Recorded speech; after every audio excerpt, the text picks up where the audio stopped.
Hello viewers, welcome back to my YouTube channel. আজকে আমি খুবই মজাদার একটি নুডলসের রেসিপি আপনাদের সাথে শেয়ার করব। নুডলস তো বাসায় সবাই কম বেশি ভালো রান্না করতে পারেন।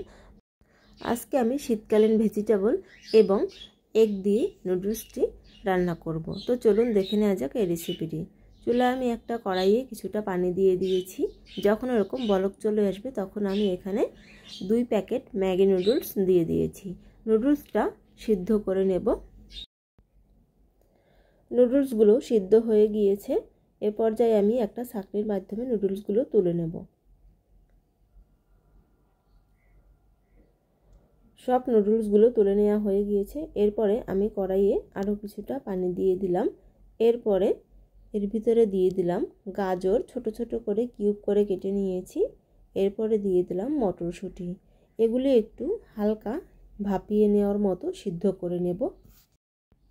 সবজিগুলোকে আমি 2 মিনিটের মতো সিদ্ধ করে নিয়েছি। খুব বেশি সিদ্ধ করা যাবে না। এরপরে আমি নামিয়ে নিচ্ছি। সবজিগুলো সব তুলে নেওয়া হয়ে গিয়েছে। এরপরে চুলায় কড়াই বসিয়ে দিয়ে কড়াই যখন গরম হবে এর ভিতরে দিয়ে দিলাম 1.5 টেবিল চামচ সয়াবিন তেল এবং তেলটা গরম হলে দিয়ে দিয়েছি একটি মাঝারি সাইজের পেঁয়াজ কুচি। পেঁয়াজটি নেড়ে চেড়ে ভেজে নেব যতক্ষণ না একটু হালকা ব্রাউন কালার হয়ে আসছে। পেঁয়াজটি ভাজা হয়ে গিয়েছে। এই পর্যায়ে দিয়ে দিলাম সিদ্ধ করে রাখা গাজর এবং মটরশুঁটি। গাজর এবং মটরশুঁটি দিয়ে 30 সেকেন্ডের মতো নেড়ে চেড়ে ভেজে নিয়ে এর ভিতরে দিয়ে দিলাম পেঁয়াজ কলি বা পেঁয়াজ পাতা। এরপরে আরেকটু নেড়ে চেড়ে ভেজে নিয়ে দিয়ে দিলাম 2টি কাঁচামরিচ ফালি এবং দিয়ে দিলাম স্বাদ মতো লবণ।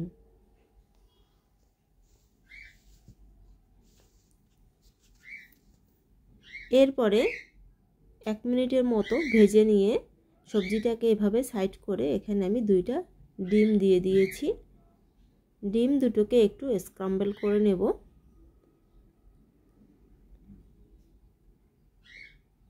সেমভাবে আপনারাও করে নেবেন। ডিম দুটো এভাবে ভেজে নিয়ে এরপরে সবজির সাথে মিশিয়ে নেড়ে চেড়ে 1 মিনিটের মতো একটু রান্না করে নেব।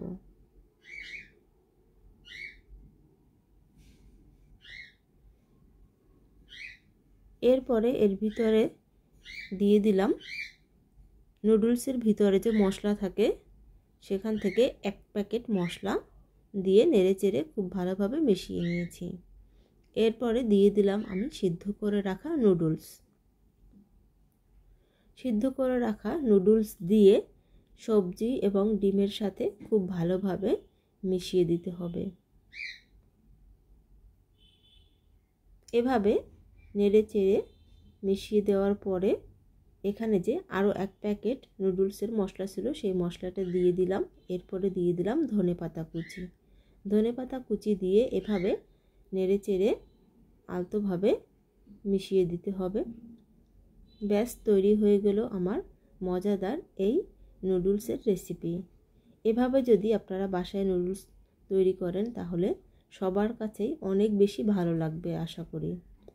তো আমার এই রেসিপিটি যদি আপনাদের ভালো লাগে তাহলে অবশ্যই আমার ভিডিওতে একটা লাইক দিয়ে আমার পাশে থাকবেন। এতক্ষণ আমার ভিডিওটি দেখার জন্য সবাইকে অসংখ্য ধন্যবাদ।